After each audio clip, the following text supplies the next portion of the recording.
অন্ধকারে ডুবতে চলছে বাংলাদেশ। একমাত্র তেল শোধনাগার বন্ধের মুখে। হরমুজ প্রণালীতে সংকটে বাংলাদেশ। অন্যদিকে মালয়েশিয়া থেকে এলো 34,000 টন ডিজেল। বিশ্ব রাজনীতিতে আর মধ্যপ্রাচ্যের যুদ্ধের আগুন এবার কি তবে বাংলাদেশের দরজায়? বড় ধরনের জ্বালানি সংকটের আশঙ্কায় কাঁপছে দেশ। একদিকে মালয়েশিয়া থেকে আর সিঙ্গাপুর থেকে সাগরে ভেসে আসছে হাজার হাজার টন ডিজেল, অন্যদিকে বন্ধ হয়ে যাওয়ার মুখে দেশের একমাত্র রাষ্ট্রায়ত্ত তেল শোধনাগার ইস্টার্ন রিফাইনারি। হরমুজ প্রণালী সংকটের কারণে থমকে গেছে তেলবাহী জাহাজ, কিন্তু পর্দার আড়ালে আসলে কি ঘটছে? সত্যি কি পেট্রোল ডিজেলের জন্য হাহাকার শুরু হতে চলেছে দেশে? দর্শক, দেশের জ্বালানি খাতের আকাশে এক কালো মেঘ ঘনীভূত হচ্ছে। গত প্রায় 1.5 মাসেরও বেশি সময় ধরে দেশে কোনো অপরিশোধিত তেল বা ক্রুড অয়েলের চালানি আসেনি। পতেঙ্গার ইস্টার্ন রিফাইনারি দৈনিক শোধন ক্ষমতার প্রায় 4,000 টনেরও বেশি, অথচ কাঁচামাল বা ক্রুড অয়েলের মজুদ একদম তলানিতে এসে ঠেকেছে।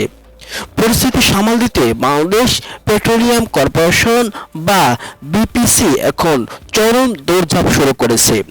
সাধারণত আমাদের দেশে তেল আসে সৌদি আরব আর আরব আমিরাত থেকে, কিন্তু মধ্যপ্রাচ্যের সংঘাত শুরু হওয়ার পর বিশ্বের সবচেয়ে গুরুত্বপূর্ণ অয়েল করিডর হরমুজ প্রণালী দিয়ে জাহাজ চলাচলের থমকে গেছে।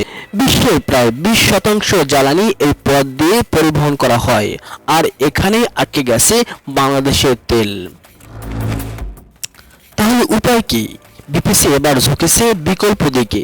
মধ্যপ্রাচ্যে পাশ কাটিয়ে জরুরি ভিত্তিতে মালয়েশিয়া থেকে 1 lakh metric ton crude oil আনার এক বিশাল কর্মযজ্ঞ শুরু করেছে। জ্বালানি বিভাগের কর্মকর্তারা আশা করছেন আগামী 10 থেকে 13 এপ্রিলের মধ্যে এই চালান দেশে পৌঁছাবে।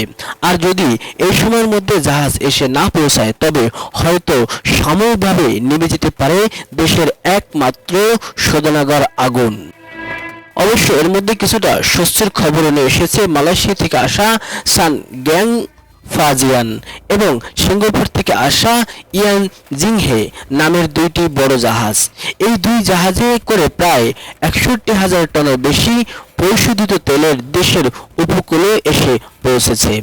কিন্তু প্রশ্ন হলো, এভাবে পরিশোধিত তেল আমদানি করে কতদিন সামাল দেবে বাংলাদেশ? ইস্টার্ন রিফাইনারি যদি সত্যি বন্ধ হয়ে যায়, তবে কি বিশ্ব বাজার থেকে চড়া দামে তেল কিনে পরিস্থিতি সামাল দিতে পারবে বাংলাদেশ? এটি কি কেবলই একটি কাঁচামালের সংকট, নাকি এর পেছনে জড়িয়ে আছে রাজনীতির কোনো গভীর হিসেব? আপনাদের কি মনে হয়, জ্বালানি নিরাপত্তার এই কঠিন লড়াই বাংলাদেশ কি পারবে নিজেকে সুরক্ষিত রাখতে? আপনার মূল্যবান মতামত কমেন্ট বক্সে লিখে জানান।